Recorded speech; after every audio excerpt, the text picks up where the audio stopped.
Physicists theorize that from this state of nothingness, the universe began in a gigantic explosion.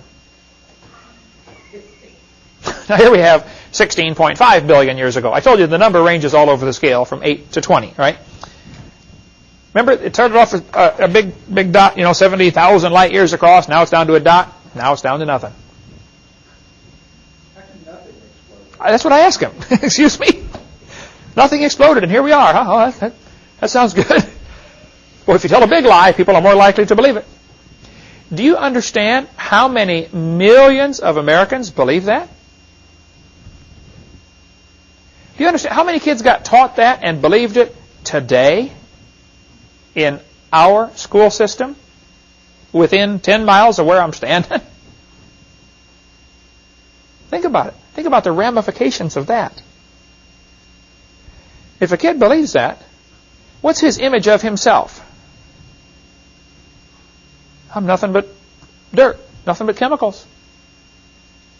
See, the Christian image, you're made in God's image. God loves you. He's got a purpose for you. You get a bunch of kids believing that, there's no telling what they're going to do. One of the two boys that shot everybody in Colorado, both of the boys were strong believers in evolution and followers of Charles Darwin's teachings. One of them had on his T-shirt, natural selection, when they found him dead in the hallway. That's where it leads, folks. Hey, there's no God. I had a kid sat in the second row in a public school I spoke at in Pennsylvania. He said, Mr. Hovind, I'm an atheist. I said, really? He said, yep, there is no God. I said, are you sure? He said, oh yeah, I'm sure. I said, well, tell me, son, if you're an atheist, how do you determine right from wrong? He said, oh, that's easy. I decide if something's right or wrong. He said, I'm the God of my own universe. I said, well, I'm glad to hear about that, son, because I'm going to shoot you in 5 minutes. He said, you can't do that. I said, oh, yeah, you see, I'm the God of my own universe, and I decided it's fine for me to shoot you. What's wrong with that logic?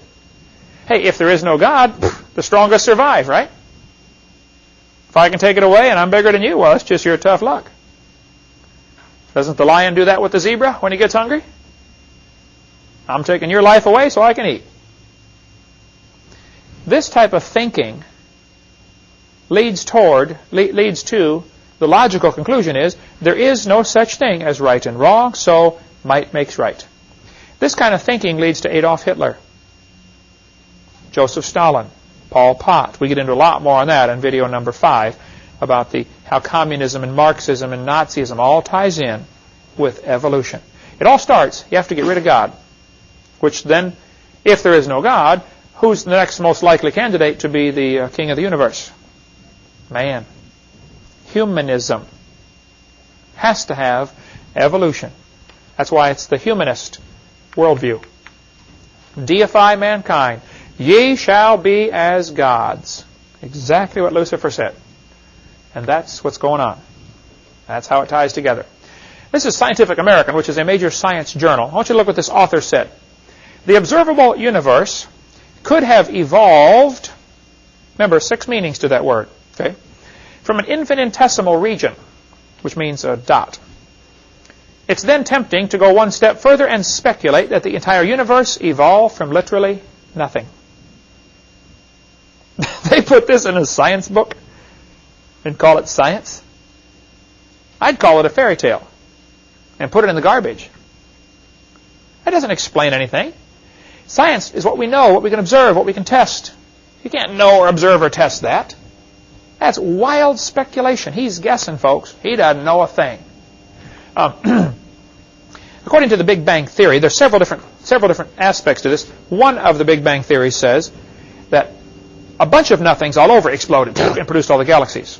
So it happened all simultaneous. Oh, that explains it real good, you know. Another one says it was all in one dot and exploded and flew out in all directions.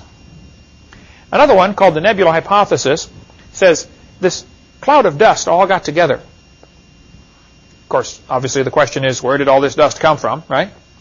But all this dirt in the universe got together in a little bitty tiny dot, and it kept getting drawn in tighter and tighter, and of course it began to spin. Now, the idea that the universe was spinning which is what the textbooks teach. It's spun faster. This is important because if you go out and look at the planets or the sun or the earth or the stars, everything seems to be spinning. So where did this spinning motion come from? Doesn't it take energy to make something turn around? They either have to have each planet and star and sun and moon start spinning on its own somehow, which is quite a stretch, you know. Why is everything spinning? Or they have to say the initial object was spinning, and that's why all the fragments are spinning.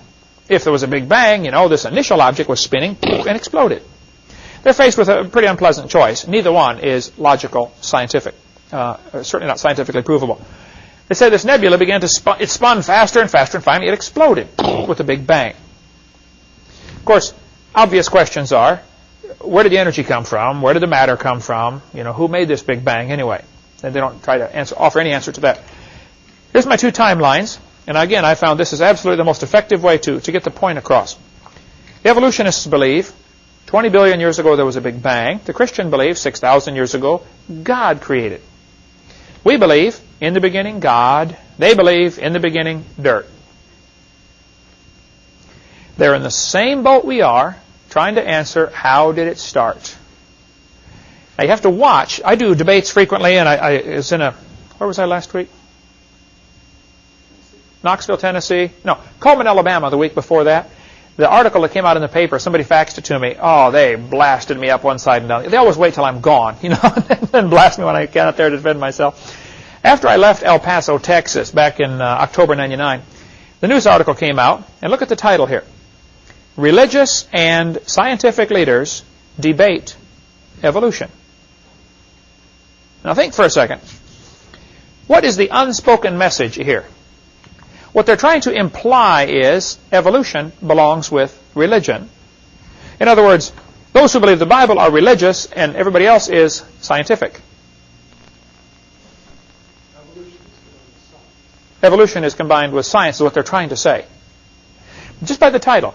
Is it religious and scientific leaders debate evolution?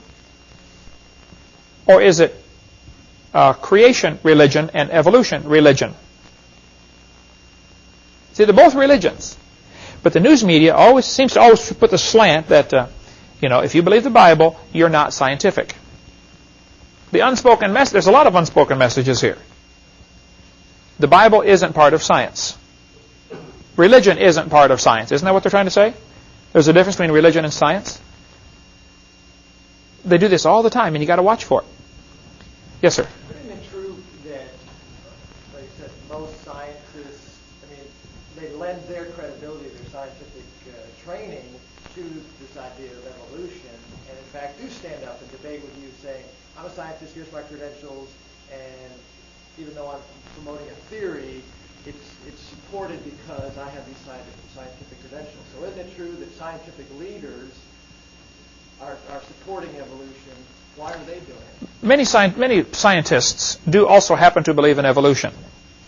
I could say some scientists drive Fords, some scientists drive Chevys. It doesn't mean the Ford has anything to do with science or the Chevy has something to do with science. The fact that he believes in evolution and also is a scientist does not mean there's a connection.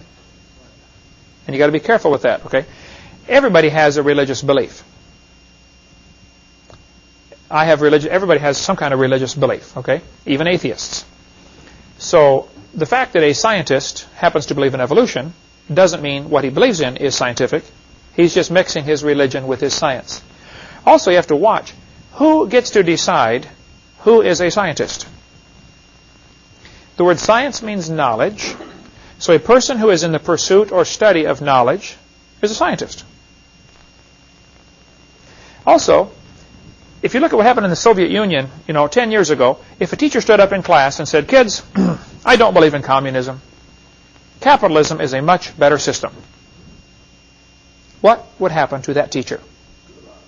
Gulag, right? Siberia, you like snow, huh? Yeah, we can fix that, right? If they survived. Then the teachers get up in school and say, all teachers believe in evolution. Or all teachers believe in communism, or whatever.